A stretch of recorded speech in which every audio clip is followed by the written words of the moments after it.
नमस्कार मित्रांनो, आज आपण अभिनेत्री अपूर्वा नेमडेकर हिच्या खऱ्या आयुष्यातील अनेक वैयक्तिक गोष्टी जाणून घेणार आहोत। पण त्याआधी मराठी कला विश्व या चॅनलला नक्की लाईक, शेअर व सबस्क्राईब करा, जेणेकरून असेच इंटरेस्टिंग व्हिडिओ तुम्हाला पाहायला मिळतील।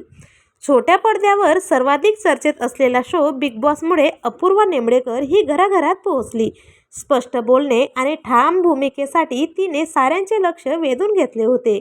तिच्या वैयक्तिक आणि प्रोफेशनल आयुष्याबद्दल सध्या खूप चर्चा रंगताना दिसतायत। 2021 मध्ये झी मराठीच्या रात्रीचा खेळ चाले या मालिकेतील शेवंताच्या भूमिकेमुळे ती प्रसिद्धी झोतात आली। या भूमिकेसाठी तिला झी सर्वोत्कृष्ट अभिनेत्रीचा पुरस्कार देऊन गौरवण्यात आले होते।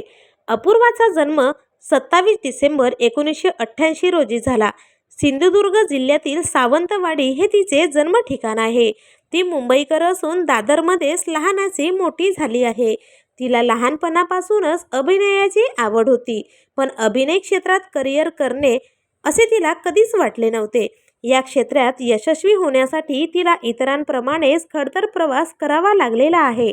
अपूर्वा ही अभिनय क्षेत्रात करिअर करण्यासोबतच हँडमेड ज्वेलरी डिझायनर देखील आहे।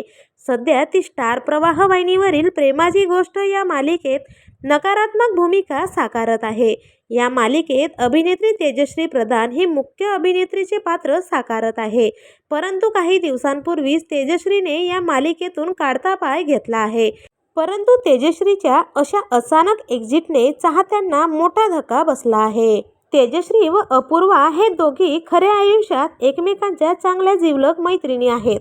मात्र 2 दिवसांपूर्वीच तेजश्री व अपूर्वा हिने एकमेकांना सोशल मीडिया अकाउंटवरून देखील अनफॉलो केलं आहे। या मागचं कारण अद्यापही स्पष्ट झालं नसलं तरी देखील या दोघींनी अनफॉलो केल्यानंतर चर्चांना चांगलाच उधाण आलं आहे।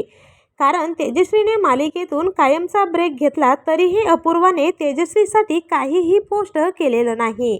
या उलट मालिकेत नव्या मुग्धाची एंट्री झाली तेव्हा अपूर्वाने तिच्यासाठी भल्ली मोठी लांबलचक पोस्ट शेअर केली होती।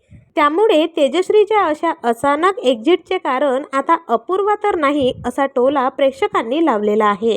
तर तुमचे याबद्दल काय मत आहे हे आम्हाला कमेंटमध्ये नक्की सांगा। आणि अजून तरी चॅनलला सबस्क्राईब केलं नसेल तर नक्की सबस्क्राईब करा। धन्यवाद।